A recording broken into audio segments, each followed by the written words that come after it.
From UFOs to psychic powers and government conspiracies, history is riddled with unexplained events. You can turn back now or learn the stuff they don't want you to know. A production of iHeartRadio.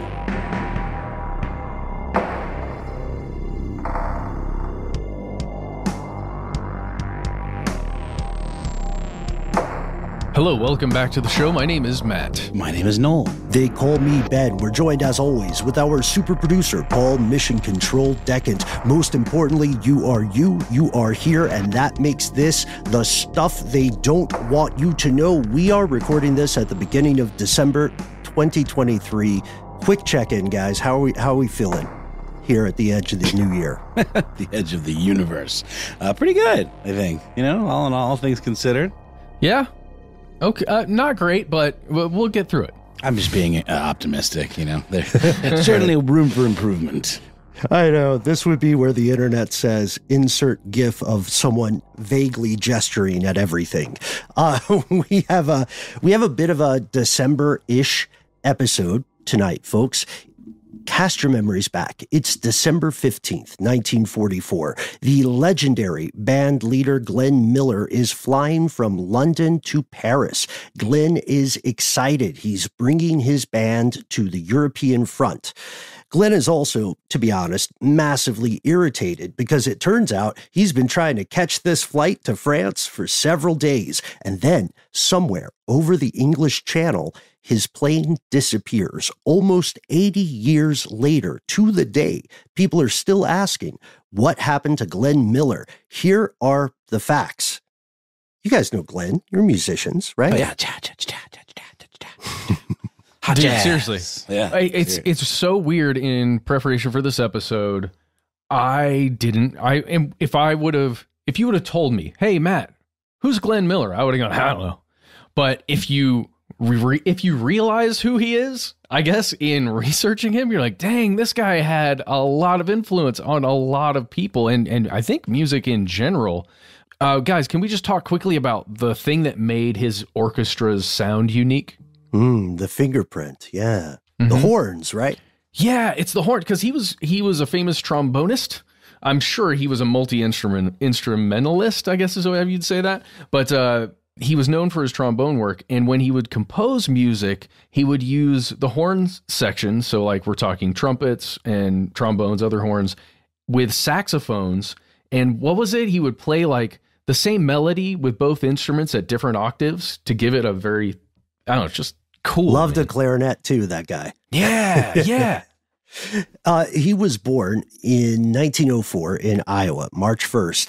And for a while, he studied at the University of Colorado. He did take a music course. He got an incomplete, by the way. And he dropped out to work full-time as a musician. As you said, Matt, his primary instrument was the trombone. He was a tromboner, a trombonist. No pun left behind. Before you go on, I think it's so funny. You're talking about the University of Colorado. When you go to their website, they've got a huge page about him. Oh, yeah. And he literally like showed up and was like, I'll take this. Nah. Right.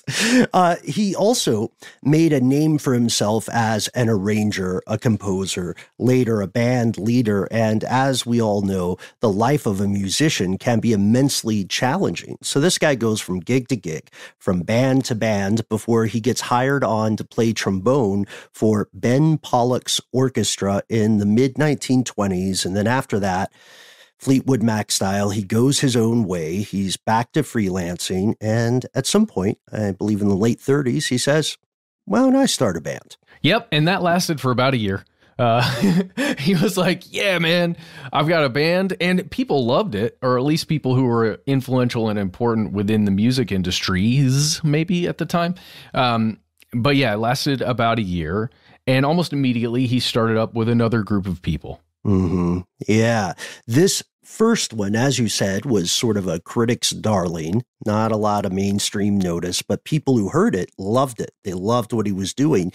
And his second group really hit the zeitgeist. People loved this stuff. They played ballrooms. They played casinos. I've never seen a live band at a casino. What? Maybe I guess maybe that's a little bit of a dated thing. Like now it's more like stage, floor shows or, like magic or Cirque du Soleil, that kind of stuff. But back in the day, back in the day, it was like, we know, I think from our trip to Vegas and learning a lot of the history is that a lot of the rules around who could and could not go into casinos pertaining to race had directly to do with some of these really hot, high level performers who were starting to not all be, white. I think Sammy Davis Jr. led to a lot of changes or even the formation of a very specific casino that did allow black folks to patronize it and not just have to be, swooped in the back door. Well, yeah. And this is my problem as well with just the cultural difference of the 1930s to now and everything that I've ever known growing up.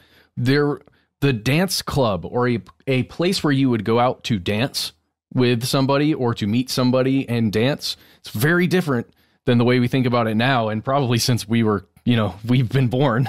Officially, these bands were often referred to as dance bands. That was sort of the term of popular use.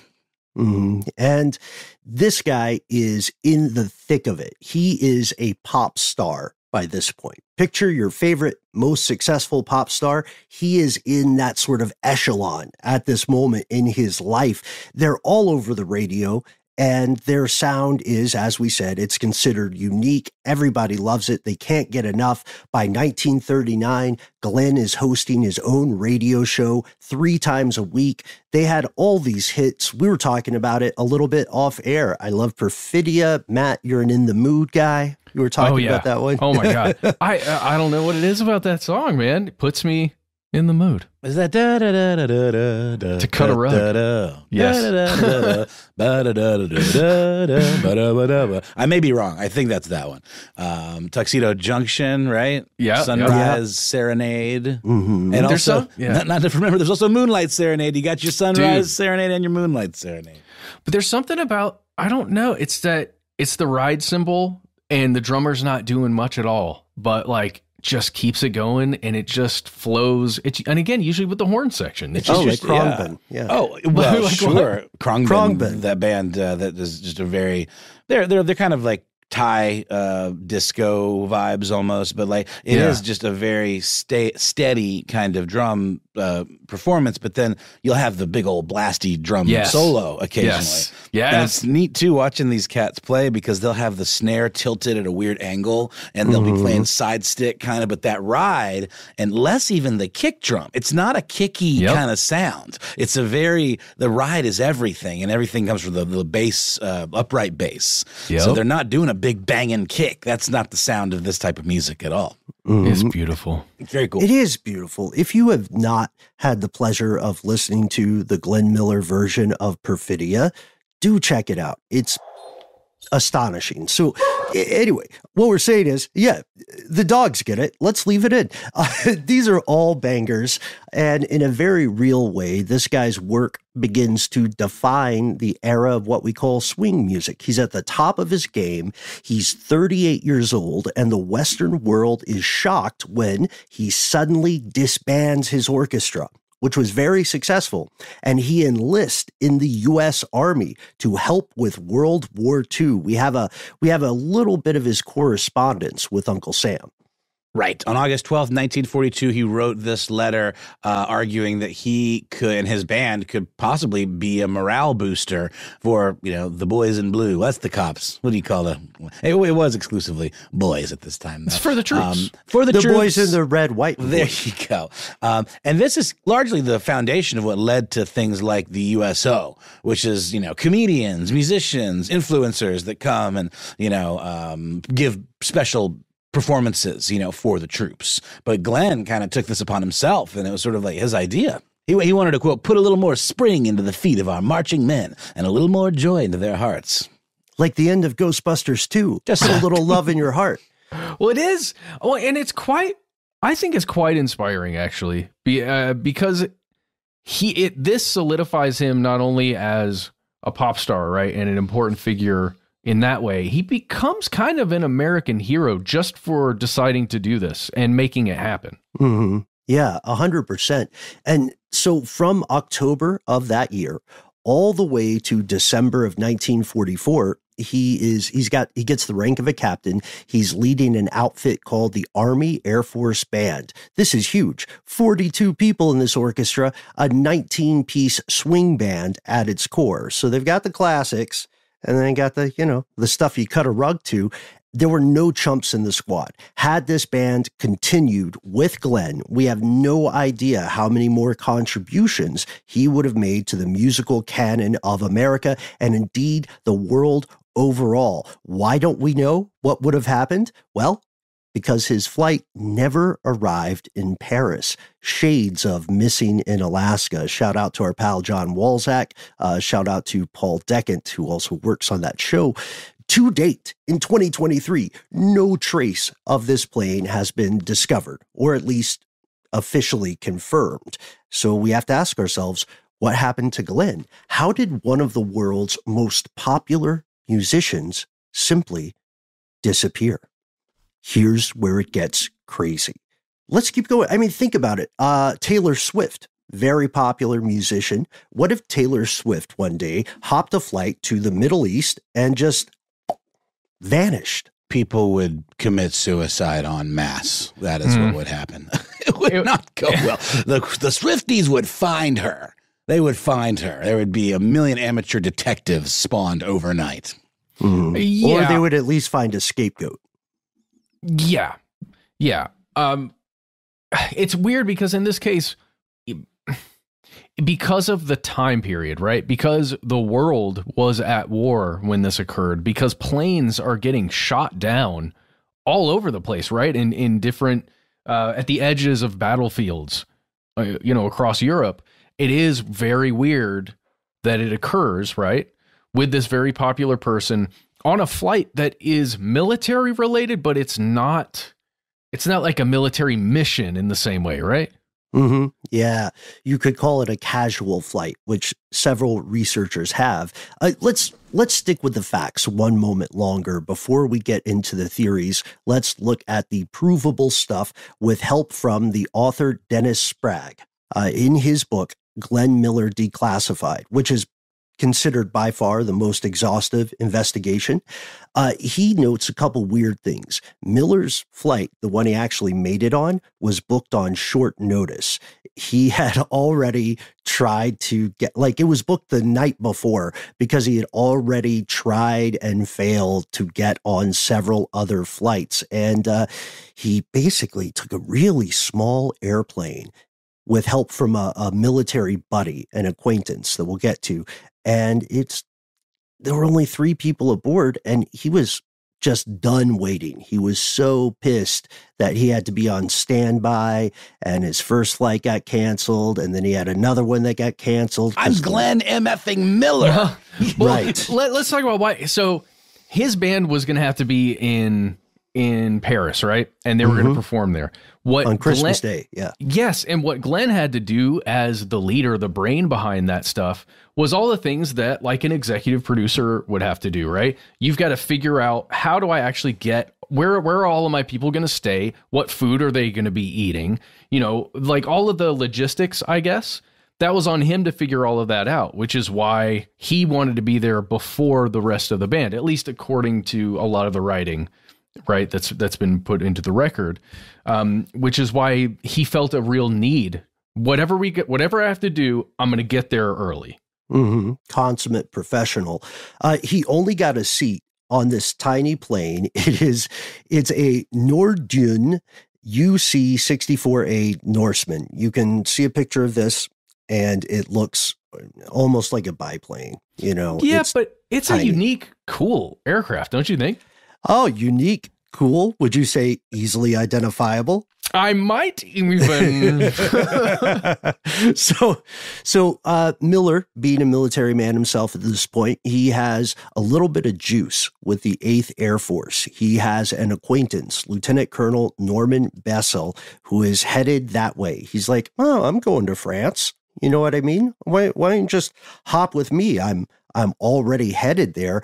This was ad hoc. This was a phone call. This was, can you do me a favor type stuff. Not necessarily secret, but not necessarily official. Oh, yeah, not official at all. Because let's talk about why the planes kept getting delayed. The weather was so terrible that the military was like, nah, we can't fly anything across the English Channel right now. It's dangerous as hell. No, absolutely. We're not going to send our big aircraft over there that you could get a flight on, Glenn Miller. And these guys were like, but what if we took a baby plane? Just a tiny plane once in a while as a treat. Yeah. Yeah. And so because this is ad hoc, the story goes that the Allied Command in Northwestern Europe, the Supreme Headquarters Allied Expeditionary Force, or SHAEF, they didn't know where he was. And so Miller and this lieutenant colonel and their pilot, a very young guy, a 22-year-old named John Morgan, they cross the channel or they attempt to cross the channel. The 8th Air Force, the Allied authorities, they don't even know the plane is missing until 3 days later on December 18th. Like you said, Matt, the rest of the band flew on separate planes, on much larger planes. They got cleared when they were supposed to go, basically, when the weather cleared up. And we're going to get into, but that's why the communication was so poor because of the ad hoc nature of this that you're talking about. So we can't stress that enough. The reason why nobody knew till the 18th, 3 days later, is because they kind of just winged it. Worth it. No pun left behind. They winged it. Pun's going to need a parachute. Mm-hmm. And so Miller's own wife, this is heartbreaking. His wife, Helen, doesn't learn that her husband has disappeared until December 23rd, making this the worst Christmas ever. On the 24th, the next day, the United States government informs the press and the public, and everybody is asking what actually happened. We have to remember this is before the age of ubiquitous social media, right? So your access to information is limited to radio and print and books and film, right? Mm-hmm. By that point? Yeah, I've heard, guys, we were talking about Taylor Swift. I've heard it compared to if the Rolling Stones got on a flight just in their regular, touring the world kind of thing, and they just went down and we didn't know for weeks that the Rolling Stones had disappeared. The only reason we find out is, it's like, and imagine it happening right around Christmas too. But like just the impact basically that the Stones had when they were coming up is what this guy had on the world. And just to lose him like that, and for it to be a mystery, I think, is the craziest thing. Oh, it's definitely wild. No, that's a great comparison. And let's pause for a word from our sponsor. When we return, we'll dive into the official explanation and the theories.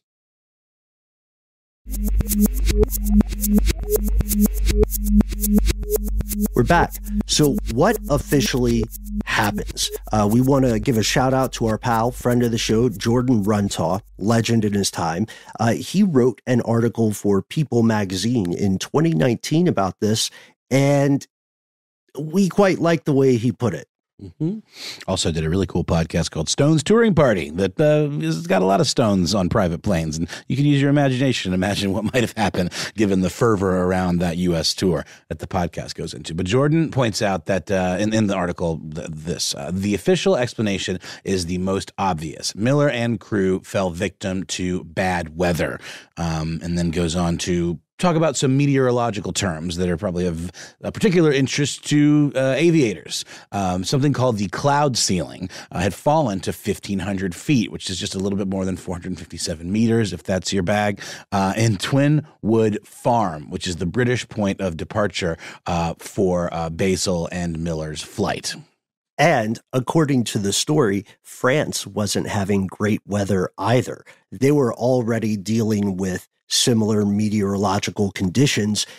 Let's call it fog of war plus, regular fog. And French air traffic control, I'm still not sure on this one. Apparently, French ATC denied the pilot Morgan's request to take this flight over the channel, and they flew the plane anyway. But you can find other people arguing it was not foggy, or that the flight was not unauthorized. Curiouser and curiouser. It's so weird because everything I've seen in researching for this shows that it is. I don't know if it's just the official story that was put out there has been repeated so many times, as we encounter some of these other stories, that it just becomes a part of the record that everybody points to when they're going to write an article. But it does seem like most people agree weather was at least a factor in the flight, if the flight timing, at least. Yeah, because again, for 2 days before the flight, he couldn't get on the plane because of the weather. So it makes sense. Jordan also notes that this particular craft these three men were on had a couple of known issues. One of them was an issue with the engine carburetors, and the other one was the fuel lines. Fuel lines can freeze if the temperature is low enough, and it turns out that's bad for planes. Okay, now, serious question. Isn't this a Canadian crafted plane? You are correct, with yes. Some pretty cold weather, right? Yeah, It's just weird that the fuel lines would be an issue in a plane, with created, but yeah, whatever. I did a Casino De Niro shrug. I saw it. Since we're audio on that. So, yeah. So if you go to a 2014 episode of History Detective, wherein they interview Dennis Sprague, you'll see that he argues the aircraft got over the channel. It hit those freezing temperatures. That 86 is the engine, and this UC-64A goes nose down, face first into the water. And Dennis Sprague argues that this happened very quickly, within the space of 8 seconds. After taking off? No, not after taking off. Sorry. In the air, things go wrong. 8 seconds later, they hit the water, and he believes that all three people died near instantaneously. Wow. I guess that would make sense, because the reason you get cloud cover like that is because of two different walls of temperature, right, that are smashing up against each other. I can imagine that there would, you hit that threshold near the channel or something, you hit really cold temperatures, and then that's it. That makes sense to me logically. Yeah, it's a plausible explanation. It's still the official explanation of the U.S. It's just true. Planes are subject to a tremendous amount of variables in every single flight. Apologies for any of our fellow conspiracy realists who are listening to this on a plane now. You're going to be okay. Well, my dog doesn't think so. Be careful. So obviously, not everyone accepts this explanation.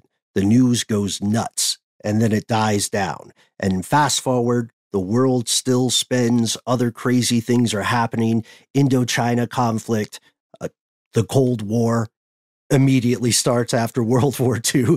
And it's not until the late 1980s that there is a renaissance in speculation. In 1985, a British diver named Clive Ward found what he thought might be the Norseman, the wreckage of it, off the coast of France.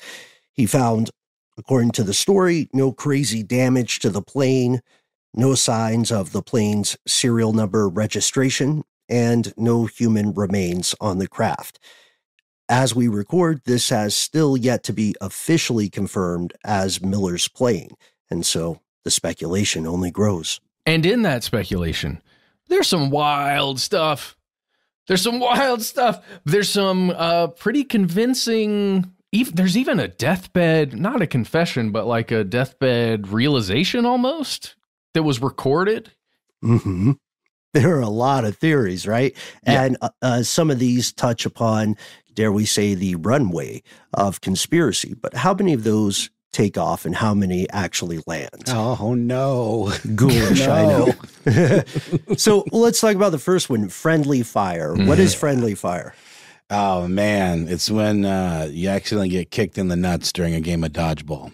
Huh. Yeah, maybe. Yeah, I think it might have to do with your team accidentally. Yeah, by your team. Sorry. Yeah, but maybe not kicked. Maybe hit with the ball. Sorry. There you go. I don't know why I had that on the brain. For sure, it's a thing. It sounds fun, doesn't it? Ooh, friendly fire. No, and it happens in like video games too. Certain games disable that where you can't accidentally shoot your team member or your party member. But I do believe there are some online type games where you definitely can, and that's very bad for you.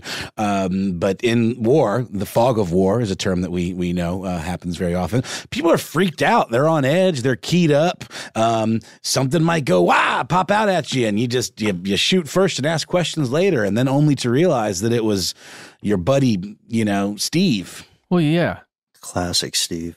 Yeah, but it's also it's a horrifying thing that occurs to every military. Yes. Mm-hmm. And it happens way more than you think. Unfortunately. And it's why things enough that they made a term for it. You know what I mean? Right.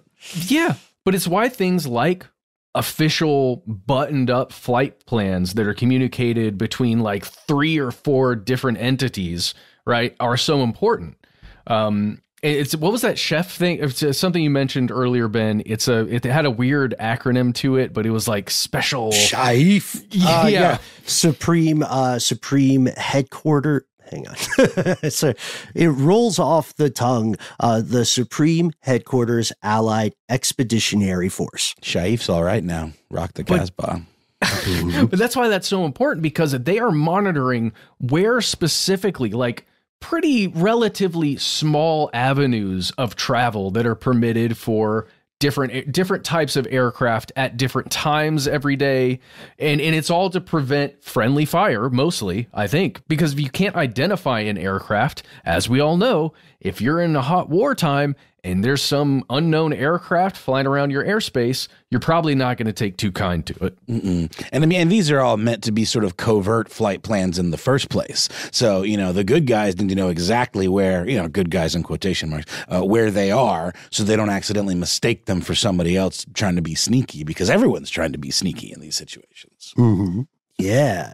How do you get the correct information out to people without that information being collected by rivals or enemy forces? Let's go to a guy named Fred Shaw.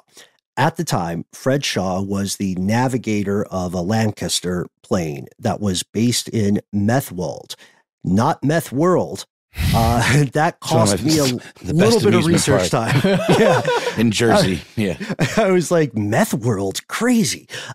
And on the day that Miller's plane disappeared, there were a bunch of Lancaster bombers. One of them was Fred Shaw's, and they were returning from Germany because they were sent on a bombing raid, but the bombing raid had to be aborted because they didn't have to comms, right, to structure. They didn't have the stuff they needed in place to successfully conduct that raid. So they go all the way out there, they turn around, and the squadron says, crap, we can't land with all these bombs on these planes. Somebody get these MFM bombs off this MFM plane.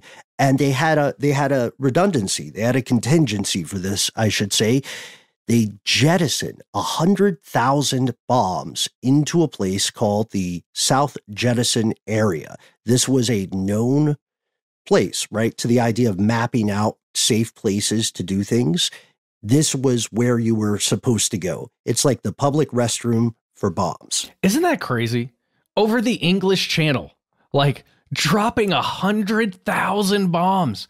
And it's like, that blows my mind, because it has to do with weight, right? And fuel reserves, like how much fuel you have to get in certain places, and then being able to land the vehicle, the plane, safely. Like that, it's crazy to me that you would drop and waste that many bombs. Because those things, what? I mean, my God, we talk now about how expensive missiles are and everything. And I know those have way more sophisticated components on them, but dang, man. I really wanted to make a George Jettison joke, but it just didn't present itself. There it is. That's the best you can do. When you can't actually make the joke, you just say what the pun was going to be and just leave it at that. So these bombs, like you said, Noel, they get George jettisoned from 4,000 to 5,000 feet above, right, from that elevation. And at this time, our buddy Fred Shaw, who has never seen this occur before, he looks down and out the window of his craft, and according to him, he sees these bombs exploding above the surface of the sea, and at the same time, he sees a plane about 2,500 feet below. this plane is flying south, which would have been the same direction of Miller's plane, if this was indeed Miller's plane. And so let's treat him as an eyewitness here, and let's take a couple of his quotes that occur far after the fact, by the way. Absolutely. This is what he noted years later. And as we know, eyewitness accounts, even on the best day, close to the event, can be a little sketch. But this is years later, just pointing that out. It was obvious to me that the aeroplane below was in trouble. So I watched intently. Then, just before it went out of sight, under the leading edge of the wing, I saw it flick over to port in what looked like an incipient spin. Don't quite know what that is, but it's a cool word. I guess I'm confusing it with insipid, which would be a really stupid spin. This is an incipient spin, which is something different, which we'll find out about in a minute. And eventually I saw it disappear into the English Channel. Ben, I saw you Googling. What's an incipient spin?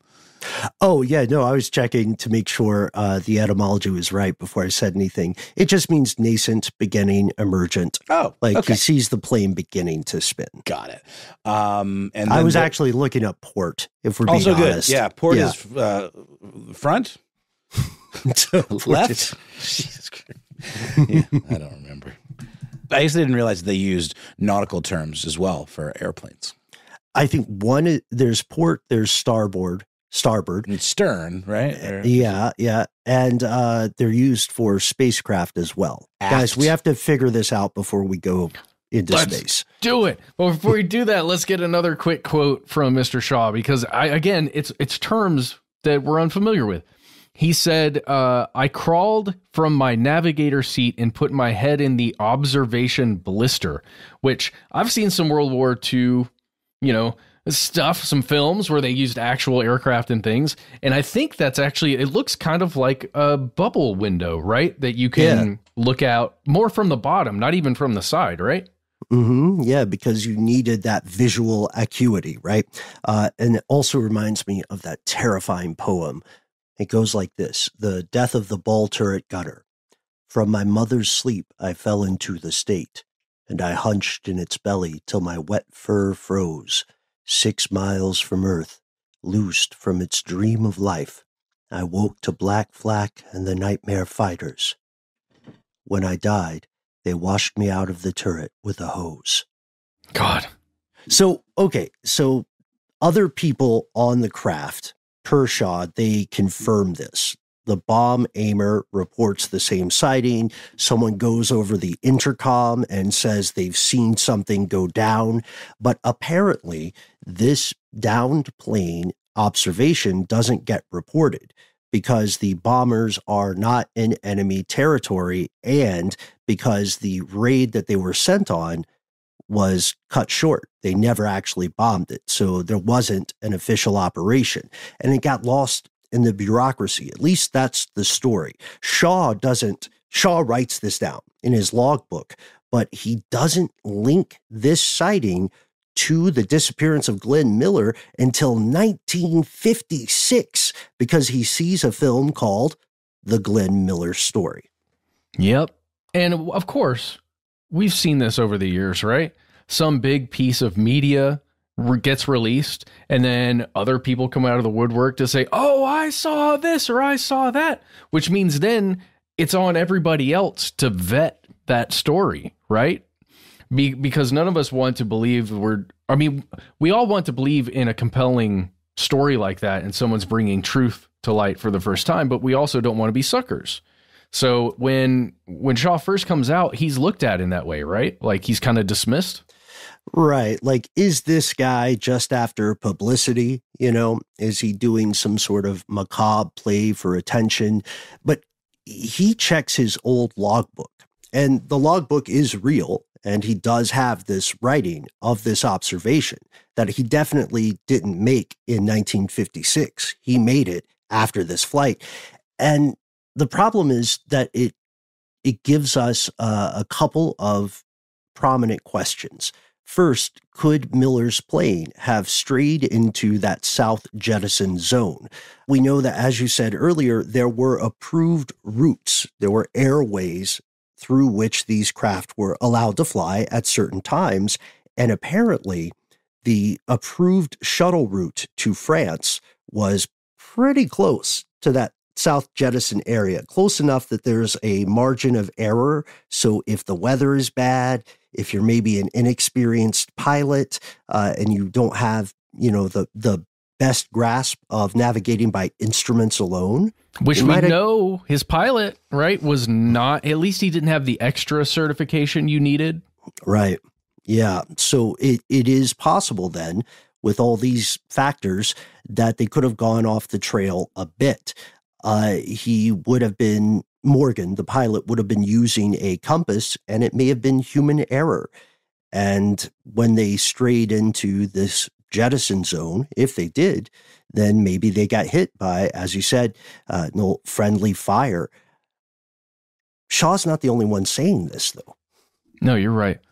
I guys, just quickly, I have this image of bombs falling from bombers like that, right? Several thousand feet above you. If you're in a noisy little plane like they were in, right?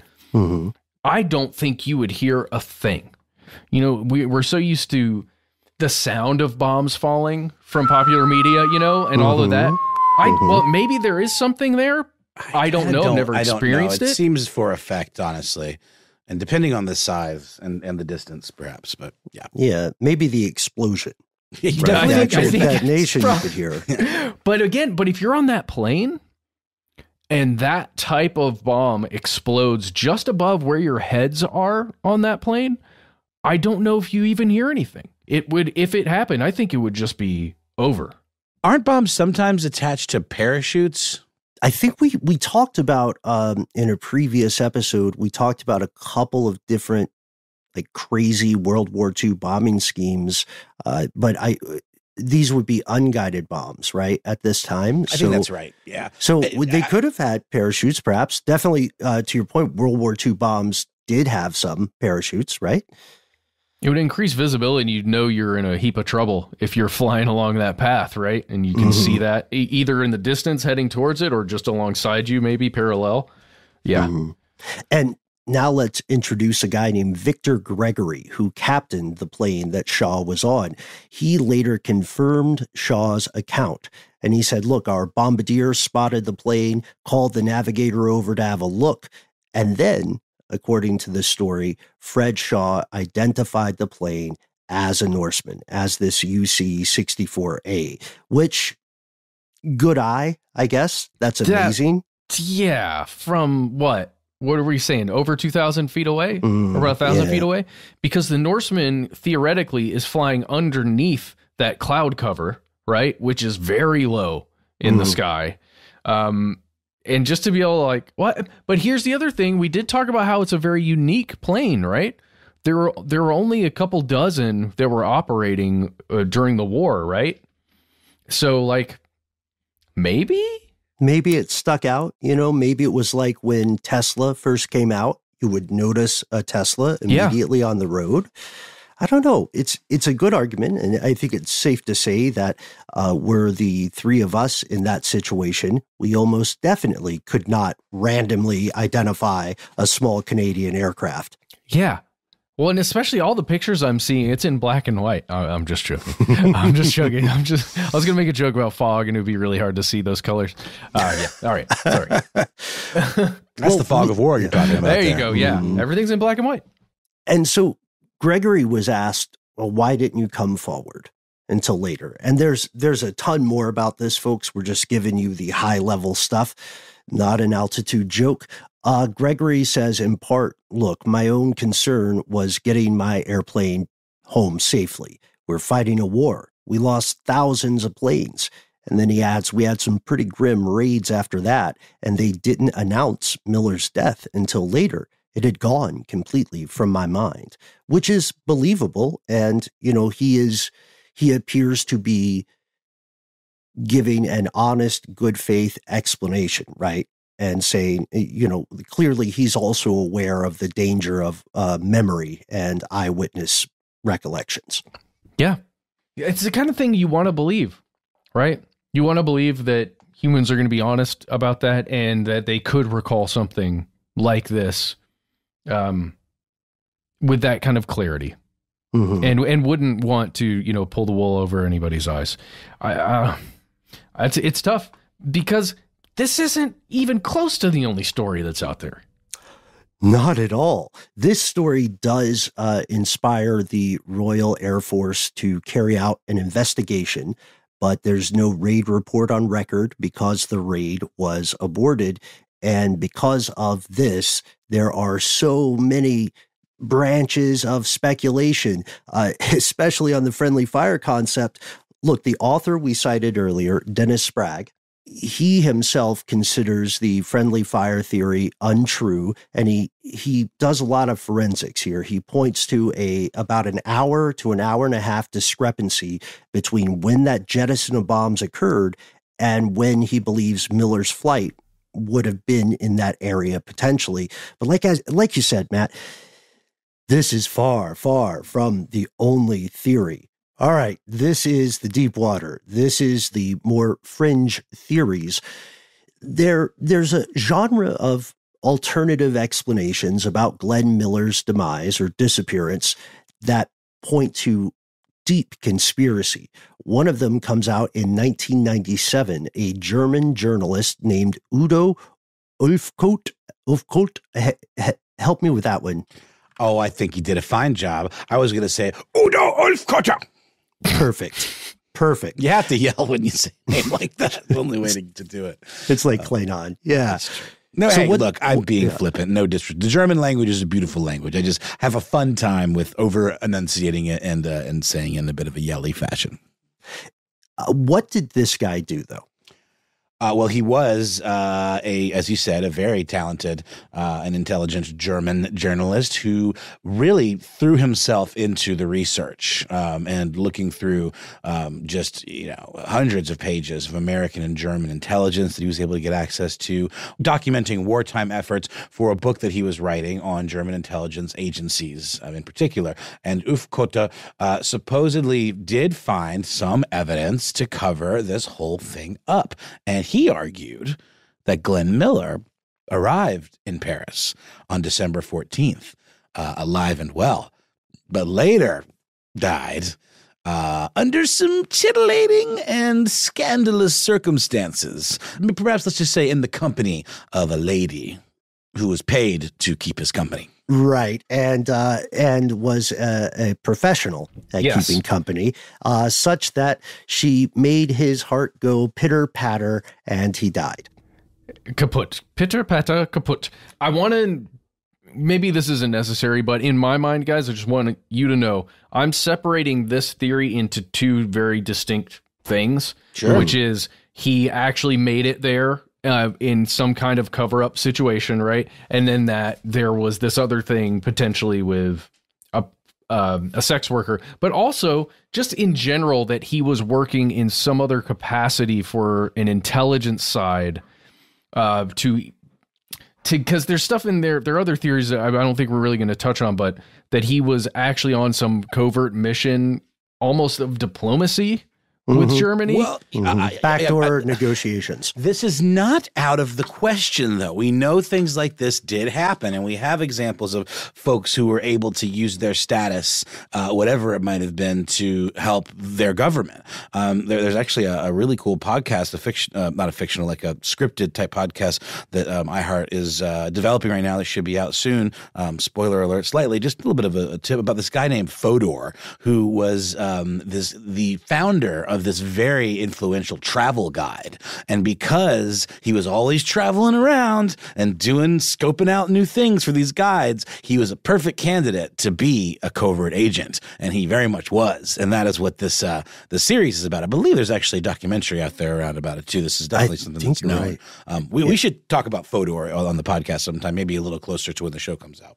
And to be honest, not only is that kind of stuff possible and plausible, like friendly fire, it may occur more than we think, right? But it's also not necessarily James Bond glorious type stuff. It's like, let's have a conversation off the record in a way that the official powers can plausibly deny things happened if that conversation doesn't work out.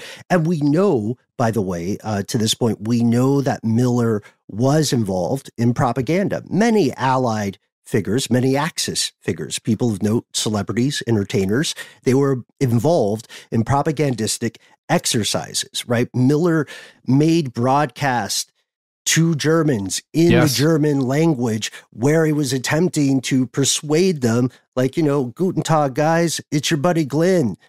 Give up the war. You know what I mean? Be on the right side of history.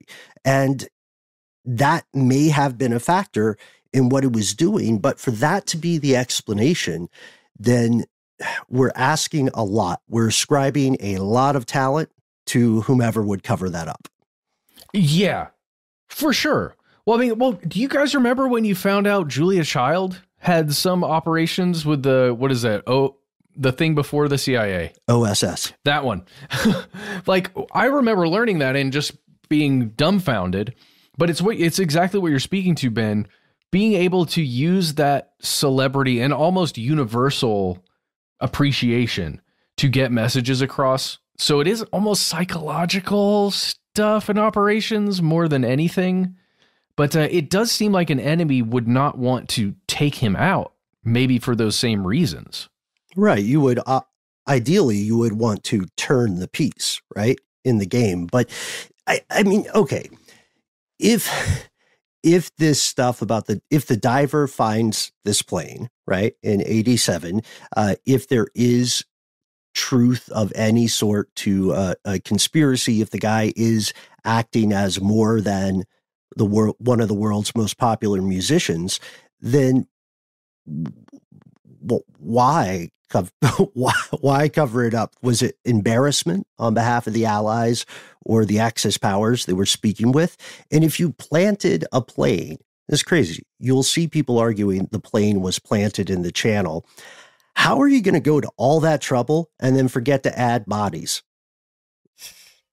It feels like a misstep. Because they think it's going to be found in the 80s and the bodies would just be disintegrated by then? Okay, so famously inefficient governments are the folks who can't figure out how to get people to pay the taxes every year. Mm-hmm. They're the same ones going, hear me out. In 1987, there'll be a plane found, and this will put the whole Glenn Miller debacle to bed. And everybody's like, oh, chuff, chuff, chuff. Well, yeah. Yeah. It's weird to me because there are human beings that have devoted most of their lives to researching this stuff, right? Mm-hmm. Kind of similar to the Zodiac researchers who maintain things and just like, that's their thing, and they're going to find out every piece of information that ever comes up, every interview, they've got it and they're going to analyze it. There are human beings out there that look at the Glenn Miller story and do the same thing, like Rick Gillespie of Tiger, I think is how you would say it, the International Group for Historic Aircraft Recovery. Mm-hmm. And that's a cool acronym. Well, they look at stuff like this, and often it's almost like not skeptoid, but what's the one where they Snopes, straight dope.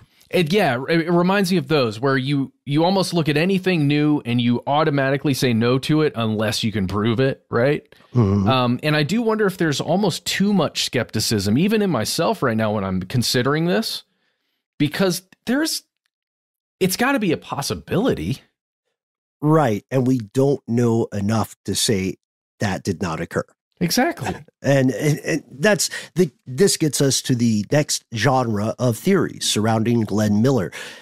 The weird stuff. What if he was a spy? What if he stepped the wrong way and old Ike was like, get rid of him? Or what if he was taken by enemy forces? What if he was sent to make some sort of backroom negotiation and things went sideways for him? I mean, I also, probably one of the craziest ones I read, and I don't know much about this one, guys, but I read this idea that factions of the U.S. military decided to kill Miller off the record because he was threatening to expose, quote, a cabal of gay U.S. officers, which sounds nuts until we realize that, legendary heroes of World War II, like Alan Turing, were persecuted and then prosecuted for their sexual orientation. Yeah, and had their lives ruined. I mean, it really at the time that was tantamount to, being tried for witchcraft. I mean, it was really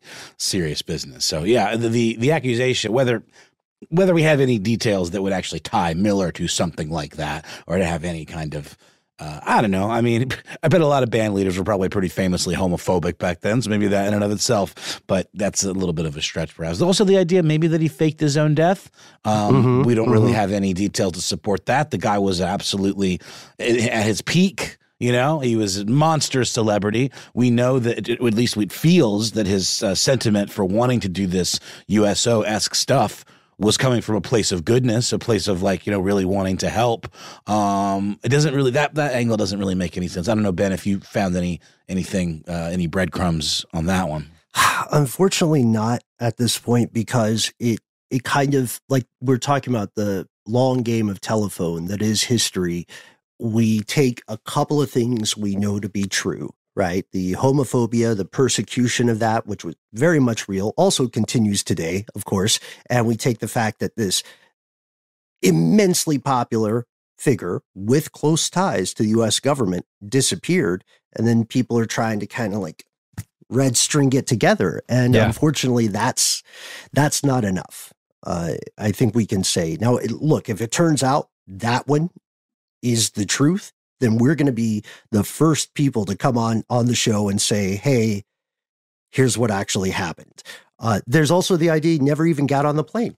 But Ben, what would it take to convince you? Because right now, I'm skeptical that I could be convinced. I don't think Glenn Miller is real. No, but what I mean is even if somebody brings a document, this is definitely a CIA document that proves that this is actually what occurred, or something, I would be crazy skeptical simply because of where we are with technology and, the way we are with human interest in just doing something like that might get us a little, clout or something on social media.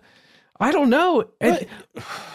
Yeah. I was talking to my kid about something kind of similar to that. They were just really fed up with the whole being bullied into having a position on Palestine and Israel. My kid, my 14-year-old kid, just fed up with this and literally was I couldn't possibly have a stance or an opinion on it that would be of value to the point where I don't feel the need to just talk about it all the time because I don't really have anything to say. But then you have so many people flooding with all of this information / misinformation. And they're fed up by that too, because it's just so much stuff out there that it's almost like it makes your head spin. And are people trying to play me? They're bullying me. And we know it's so many different sides of things that it is stymieing, it really does kind of give you pause. And it's can I trust anything? Can I trust any of this? Yeah, I don't know. We also know that committing pseudocide, faking one's death is incredibly difficult. Even back then, and I think you guys are making great points about the post-truth environment, right? Evidence can be faked now quite effectively, by the way, especially if we're talking about, just a screen grab of a apparently blurry document. You can make that stuff. You can make it at home. Try it out yourself. I'm kidding. Don't. It's probably a crime on some level. It is kind of fun. Get some Photoshop time in. It's fun. It's a good basic skill to have. Yeah. Right. Especially in this gig economy. But the thing is, in my mind, I read that as gig economy, gigabyte, Yeah. There we go. Yeah. Okay. Let's do, let's be the first 3-person TED Talk. Gig economy. And then we'll just sort of yes and through it, right? Sick. Dude. So much synergy in that TED Talk. We're really leveraging our synergy. Look, as far as we can tell, folks, and there is a lot of work that's gone into this, Miller does not appear to have faked his death, or there's no proof that he did so. It does appear that he did leave on that plane. He was leaving on a jet plane and never landed in Paris. You can find more and more stuff Dr. Chris Valenti is probably one of the more famous or infamous people with alternative theories about what happened to Miller. And he's got some problems. It's a story for another day. Maybe he claimed that he got a phone call from a government official who was threatening him and saying, harm is going to come to your family and to you if you reveal the truth about Glenn Miller. And then he said he could not reveal his findings as a result. Oh, wow. Of course. No, I'm just joking. I mean, I don't know. I think it's still astounding to me that in May of 2023, CBS News, like a local channel in Tampa, can put on an entire story that only lasts a couple minutes, right? But there's an actual reporter out in the field talking to this guy, Dr. James D'Angelo, who says, yes, I was an oncologist, but now I'm obsessed with searching for Glenn Miller, and I think I know where he is. They do the whole story on it. Tell it again, right? And then at the end of the story, it's basically like, oh, well, we think we know the serial number for the engine. So if we did find the engine, we could prove that it was the correct one. Which is something. But it's also nothing. It's kind of Oak Island-esque, Yeah. This is the truth, though. Sadly, people disappear every day. And if we go back to Dennis Sprague, and I believe our pal Jordan agrees with him, this guy who did the best investigation so far, the most credible one, he believes it is a perfect storm of bad weather, human error, and defects in the Norseman aircraft, and that brought the plane down. But until there's conclusive proof, until there's that engine with the serial number or human remains, then these alternative explanations are going to proliferate. So it's a pickle. Mm-hmm. Yeah, and again, huge shout out to Jordan, who does great work on all kinds of history mysteries, specifically ones that involve musicians. Rivals, Rivals was a cool show. It's still out there. It ended, but there's a good catalog out there. Please do check out Stone's Touring Party. It ended as well, and there's some great bonus content in there, and we're just really proud of that show. And I think it's a really interesting history of a band and of the United States and what it was like, to be a kid going to a concert in the South, in the early 1970s, where the atmosphere was definitely a little bit fraught. Yeah. Guys, can I just shout out a website really quick? Because I found it to be fascinating in research here. TIGHAR.org.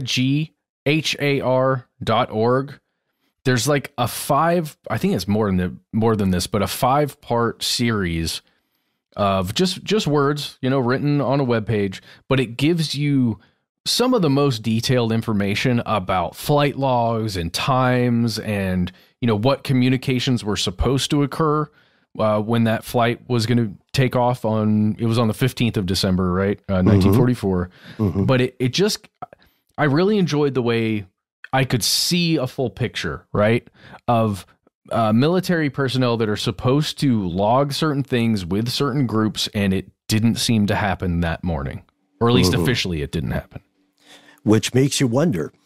We can't wait to hear your thoughts, folks. Is this a case of tragic death compounded by interest in a public figure? Or is there more to the story? Something they don't want you to know?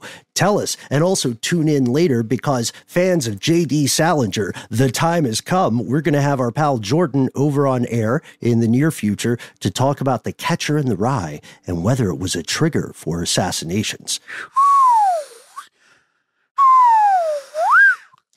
That's what a bomb sounds like when it's falling in a cartoon. Anyway, sorry. This is a nose flute, you guys. I found this plastic thing laying around my studio, and then I was at a music store and I saw the same one, and I was like, "What the heck is that music store?" I was like, "That's a nose flute." I'm like, "How did this end up in my studio?" And then I looked at a video on how to play it. It's a stupid instrument, but you can't make that whistle sound like a cartoon bomb falling.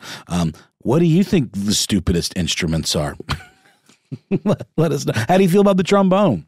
Got any theories about Glenn Miller? And how he may have disappeared? Let us know. Yeah, you can find us all over the place. Hey, we are Conspiracy Stuff on YouTube. That is primary right now. Go back to YouTube. Make sure you've got your, notifications now, guys. You hit the bell button. Make sure you've got that. We're going to be putting up videos and more videos with our faces. Mm-hmm. Hopefully, at least 3 of you are interested in that.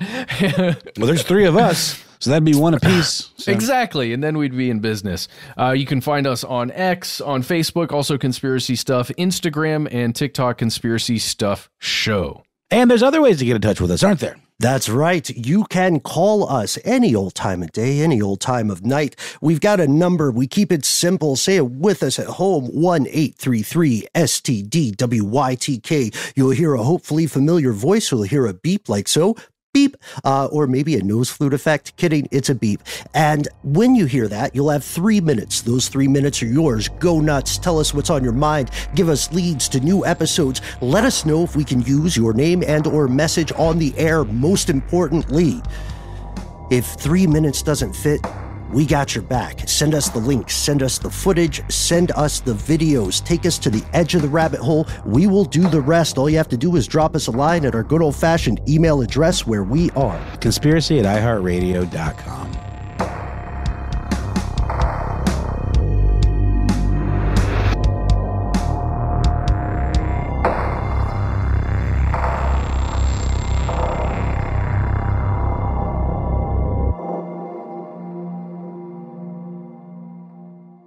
Stuff They Don't Want You to Know is a production of iHeartRadio. For more podcasts from iHeartRadio, visit the iHeartRadio app, Apple Podcasts, or wherever you listen to your favorite shows.